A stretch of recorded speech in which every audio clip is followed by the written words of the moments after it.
All right, for our thumbnail sketches for our air-propelled boat, first thing we're going to do is fold our piece of paper in half. Now, if you have graph paper, that's going to work the best. If you don't have graph paper, then whatever you have is going to have to do the job. And the reason why we're going to fold this piece of paper in half and then in half again is because we're trying to get 8 rectangles out of this. And right now that would be 4, so we got to fold it in half one more time. So that would be folding it in half 3 times, so we have something that looks like this. Okay. Then when we unfold this, we have a piece of paper that's 8 rectangles. And since our thumbnail sketches for our air-propelled boat are going to be wider than they are tall, you should hold the paper vertically like this. Okay. Now I'm using a pen so that you can see it on the camera a little bit better, but you should always use a pencil for doing sketches. Okay. So when you do your thumbnail sketches, one of the things that you're going to have to do is you're going to have to draw the profile or the side of the boat, what it's going to look like. Okay. So maybe I will go ahead and I'll draw the side. It's going to look something like this. This would be where my propeller is going to stick out.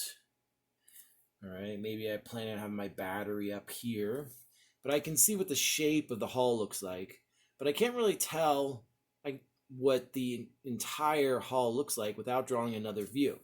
So what I'm going to do is draw another view over here, and I'm going to show from the bow what the shape of this boat's actually going to look like. So I can see that I've got this double hull 2-keel system here that I couldn't see from this side, and then I've got my motor mount. I'm going to have it the same size here. It's going to kind of come up and hook like this. Okay, my motor's going to go there. All right. So we need both the side and the bow of the boat, the view, in order to really get a good idea of what this looks like. Okay. So make sure that your propeller, when you design it, it's going to be outside of the water. Unlike a typical boat where the propeller is inside the water, ours is air propelled. It's pushing air in order to move it along. So this can't touch the water. If it does, the motor's not strong enough, it'll actually slow the boat down. Our propeller is actually not strong enough too. It'll probably break the propeller. All right. So in these 8 different rectangles, you're going to create 8 versions of an air-propelled boat. Do they have to be drastically different? No. It could be a matter of maybe I'm going to change the length, similar design, but I make it a little bit longer in this sketch. Or maybe I'm not really a fan of this, so I can completely draw a totally different type of boat.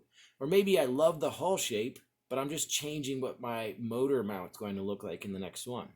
So they don't have to be all completely different. They can just be different variations of the same thing. In the end, typically down here, one of the last ones, it's a version of each of these kind of combined together till you find the one you like. Once you get a thumbnail sketch that you're happy with, give it a star, come to me, and you're going to get it checked off, get my seal of approval.